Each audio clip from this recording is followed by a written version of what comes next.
ସମସ୍ତଙ୍କୁ ଓଁ ସାଇରାମ। ଚାଲନ୍ତୁ ଆଜି ଶୁଣିବା ମନକୁ ଛୁଇଁଗଲା ଭଳି ଆଜିର ଅନୁଚିନ୍ତା ସହିତ ଏକ ସୁନ୍ଦର କାହାଣୀଟିଏ। ଭିଡ଼ିଓକୁ ଶେଷ ପର୍ଯ୍ୟନ୍ତ ଦେଖନ୍ତୁ, ଶୁଣନ୍ତୁ। ଯଦି ପସନ୍ଦ ଆସିବ ତାହେଲେ ସବସ୍କ୍ରାଇବକୁ ଟଚ୍ କରିକି ବେଲ୍ ଆଇକନ୍କୁ ଟଚ୍ କରିଦିଅନ୍ତୁ। ତାହେଲେ ଚାଲନ୍ତୁ ଶୁଣିବା। ସମୁଦ୍ର କୂଳକୁ ଯାଇ ଦୁଇଟି ଚଢ଼େଇ ଉଡ଼ି ଉଡ଼ି ସମୁଦ୍ର କୂଳରେ ଥିବା ବାଲିରେ ବସିଗଲେ। ସେଇ ବାଲିରେ ଯାଇ ଗୋଟେ ଚଢ଼େଇ ତା ଥଣ୍ଟରେ ବାଲି ସବୁ କାଢ଼ିବାକୁ ଲାଗିଲା। ଆଉ ଗୋଟିଏ ଚଢ଼େଇ ସମୁଦ୍ର ପାଖକୁ ଯାଇ ତା ଥଣ୍ଟରେ ପାଣି ପିଇବାକୁ ଲାଗିଲା। ତ ଆଉ ଗୋଟିଏ ଚଢ଼େଇଟି ପଚାରିଲା, ଏ କ'ଣ କରୁଛ? ତ ସେ ଚଢ଼େଇଟି ଉତ୍ତର ଦେଇ କହିଲା, ଏଇ ସମୁଦ୍ରଟି ମୋର ସବୁ ପିଲାମାନଙ୍କୁ ସମୁଦ୍ର ଭିତରକୁ ନେଇ ମାରି ଦେଇଛି। ସେଥିପାଇଁ ଏଇ ସମୁଦ୍ରକୁ ମୁଁ ଶୁଖେଇ ଦେବି। ଦ୍ୱିତୀୟ ପକ୍ଷୀଟି କହିଲା, ଭାଇ, ତୁମ ଦ୍ୱାରା କ'ଣ ଏଇ ବିଶାଳ ସମୁଦ୍ରଟି ଶୁଖିଯିବ? ତୁମେ ତ ବହୁତ ଛୋଟ ଅଛ। ପୁରା ଜୀବନ ସରିଯିବ କିନ୍ତୁ ସମୁଦ୍ରକୁ ଶୁଖେଇ ପାରିବନି। ପ୍ରଥମ ଚଢ଼େଇଟି କହିଲା, ହେବ ଯଦି ମୋତେ ଏ ସମୁଦ୍ରକୁ ଶୁଖେଇ ପାରିବି, କିନ୍ତୁ ମୋତେ ସାହାଯ୍ୟ କର। ବେକାର କଥା ସବୁ ମୋତେ କୁହନି କି ଉପଦେଶ ଦିଅନି। ଯଦି ପାରିବ ସାହାଯ୍ୟ କର। କିଛି ସମୟ ପରେ ଅନ୍ୟ ପକ୍ଷୀ ସବୁ ଆସିବାକୁ ଲାଗିଲେ। ତାପରେ ଗୋଟି ଗୋଟି କରି ସମସ୍ତ ପକ୍ଷୀ ସମୁଦ୍ର କୂଳକୁ ଆସି ସେହି ପକ୍ଷୀକୁ ସମୁଦ୍ର ପାଣିକୁ ଶୁଖେଇବାକୁ ସାହାଯ୍ୟ କଲେ। ଏହା ଦେଖି ଭଗବାନ ବିଷ୍ଣୁଙ୍କର ବାହନ ଗରୁଡ଼ ବି ଆସି ପହଞ୍ଚିଗଲେ। ଗରୁଡ଼ ପକ୍ଷୀମାନଙ୍କୁ କହିଲେ, ଏପରି କାମ କଲେ ସମୁଦ୍ରକୁ ଶୁଖାଇ ପାରିବନି। ପ୍ରଭୁଙ୍କର ସାହାଯ୍ୟ ନିଅ। ସମସ୍ତେ ବିଷ୍ଣୁ ଭଗବାନଙ୍କର ପାଖକୁ ପହଞ୍ଚିଗଲେ। ସମସ୍ତ ଚଢ଼େଇ, ଗରୁଡ଼, ଭଗବାନ ସମସ୍ତେ ପହଞ୍ଚିଗଲେ। ପହଞ୍ଚି ଭଗବାନ ବିଷ୍ଣୁଙ୍କୁ ଆବାହନ କଲେ। ତାଙ୍କୁ ପ୍ରାର୍ଥନା କରି ସବୁ କଥା କହି ଶୁଣାଇଲେ। ତାପରେ ଭଗବାନ ବିଷ୍ଣୁଙ୍କର ସହିତ ସମସ୍ତ ପକ୍ଷୀ, ଗରୁଡ଼, ଭଗବାନ ସମସ୍ତେ ସମୁଦ୍ର ପାଖକୁ ଯାଇ ପହଞ୍ଚିଗଲେ।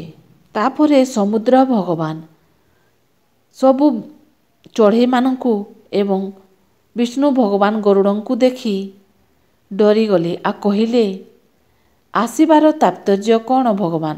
ଏପରି ପ୍ରଶ୍ନ କରିବାରୁ ଭଗବାନ କହିଲେ, ଏଇ ପକ୍ଷୀମାନଙ୍କର ପିଲାମାନଙ୍କୁ ସମୁଦ୍ର ଭିତରକୁ ନେଇଯାଇଛ। ସେଥିପାଇଁ ପକ୍ଷୀମାନେ ସମୁଦ୍ରକୁ ଶୁଖେଇବାକୁ ଆସିଛନ୍ତି। ଏକଥା ଶୁଣି ସମୁଦ୍ର ରାଜା ଡରିଗଲେ। ଆଉ ମୋତେ କ୍ଷମା କର। ମୁଁ ପକ୍ଷୀ ଛୁଆମାନଙ୍କୁ ତା ମା' ପାଖକୁ ପୁଣି ଥରେ ଫେରାଇ ଦେଉଛି, କିନ୍ତୁ ସମୁଦ୍ରର ପାଣି ଶୁଖା କର ନାହିଁ। ଏପରି କହି ସମୁଦ୍ର ରାଜା ସେହି ପକ୍ଷୀ ଛୁଆମାନଙ୍କୁ ତା ମା' ପାଖକୁ ଫେରାଇ ଦେଲେ। ତ ଫେରାଇବା ପରେ ପକ୍ଷୀ ବହୁତ ଖୁସି ହେଲା ଆଉ ଭଗବାନଙ୍କୁ ପ୍ରଣାମ କରି ଧନ୍ୟବାଦ ଜଣାଇ ସେ ଆକାଶରେ ଉଡ଼ିଗଲା।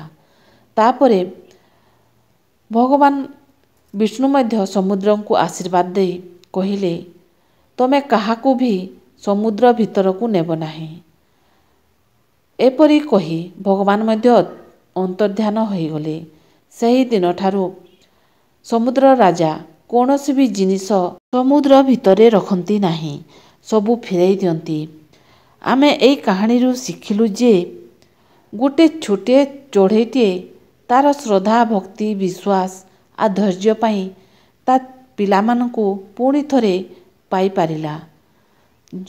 ସେଥିପାଇଁ କୌଣସି ନା କୌଣସି କଥାରେ କେବେ ବି ହାର ମାନିବେ ନାହିଁ। ସଂଘର୍ଷ କରି ଚାଲିଥିବେ। ଦିନେ ନା ଦିନେ ସକ୍ସେସଫୁଲ ନିଶ୍ଚୟ ହେବେ। ଏବେ ଶୁଣିବା, ଚିନି ଆଉ ଗୁଡ଼ ଦେହ ପାଇଁ କ୍ଷତିକାରକ ନା ହିତକାରୀ?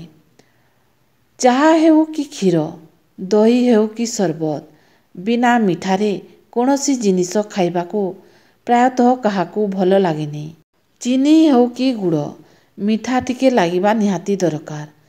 ତେବେ ଚିନି ଓ ଗୁଡ଼ ମଧ୍ୟରୁ ଦେହ ପାଇଁ କିଏ ଲାଭକାରୀ? ଆଖୁ ରସରୁ ପ୍ରସ୍ତୁତ ହୁଏ ଗୁଡ଼।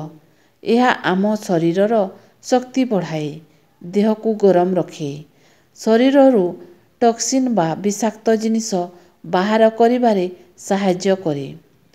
ଶୀତଦିନେ ଆମେ ଘୋଡ଼େଇ ହୋଇ ଶୋଇଥାଉ, ତେଣୁ ପେଟ ଗରମ ହେବାର ଅନେକ ଆଶଙ୍କା ଥାଏ।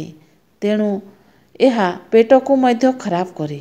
ଗୁଡ଼ ଖାଇବା ଦ୍ୱାରା ଏଥିରୁ ଉପଶମ ମିଳେ। ଚିନି ମଧ୍ୟ ଆଖୁ ରସରୁ ପ୍ରସ୍ତୁତ ହୁଏ। ଏହା ମଧ୍ୟ ସଙ୍ଗେ ସଙ୍ଗେ ଶରୀରକୁ ଶକ୍ତି ଦିଏ। ମାତ୍ର ଚିନି ଅଧିକ ଖାଇବା ଦ୍ୱାରା ମୋଟାପଣ ବଢ଼େ, ଡାଇବେଟିକ୍ସର ଆଶଙ୍କା ବଢ଼େ, ତା ସହ ହୃଦରୋଗର କାରଣ ବି ସାଜେ। ଯଦି ଆମେ ଗୁଡ଼ ଏବଂ ଚିନି ଭିତରେ ଫରକ ଦେଖିବା, ତାହେଲେ ଗୁଡ଼ ପ୍ରାକୃତିକ ପଦ୍ଧତିରେ ବାହାରୁଥିବାରୁ ସ୍ୱାସ୍ଥ୍ୟକର ଅଟେ। ଚିନି ପ୍ରୋସେସ୍ ହୋଇଥିବାରୁ ଏହା ସାମାନ୍ୟ ହାନିକାରକ ହୋଇପାରେ। ଏବେ ଜାଣିବା ଘର ଆଗରେ କେଉଁ ଗଛ ସବୁ ଥିଲେ ଧନ ବୃଦ୍ଧି ହୋଇଥାଏ। ତୁଳସୀ ଗଛ ନକାରାତ୍ମକ ଶକ୍ତିକୁ ବିନାଶ କରିଥାଏ। ଅଁଳା ଗଛ ସବୁ କଷ୍ଟ ଦୂର କରିଥାଏ। ଅଶ୍ୱଗନ୍ଧା ଗଛ ବାସ୍ତୁଦୋଷ ଦୂର କରିଥାଏ। ବାଉଁଶ ଗଛ ଶୁଭ ପ୍ରଗତି ଏବଂ ଶୁଭ ପ୍ରତୀକ। କଦଳୀ ଗଛ ଧନ ଧାନ୍ୟର ବୃଦ୍ଧି ହୁଏ। ଲାଜକୁଳି ଗଛ ଶନି ଦେବଙ୍କ କ୍ରୋଧକୁ ହ୍ରାସ କରେ। ବେଲ ଗଛ ମା ଲକ୍ଷ୍ମୀଙ୍କର ବାସ ହୁଏ। ଅଶୋକ ଗଛ ସବୁ ଦୁଃଖରୁ ମୁକ୍ତି ମିଳିଥାଏ। ଯଦି ଆଜିର ଭିଡ଼ିଓ ଆପଣମାନଙ୍କୁ ପସନ୍ଦ ଆସିଲା, ତାହେଲେ ସବସ୍କ୍ରାଇବ୍କୁ ଟଚ୍ କରିକି ବେଲ୍ ଆଇକନ୍କୁ ଟଚ୍ କରିଦିଅନ୍ତୁ, କାହିଁକିନା ଏହିପରି ଭିଡ଼ିଓ ସବୁ ଆପଣମାନଙ୍କ ପାଖକୁ ପହଞ୍ଚି ପାରିବ ଆଉ ଆପଣମାନେ ଦେଖିପାରିବେ, ଶୁଣିପାରିବେ। ତାହେଲେ ରହୁଛି।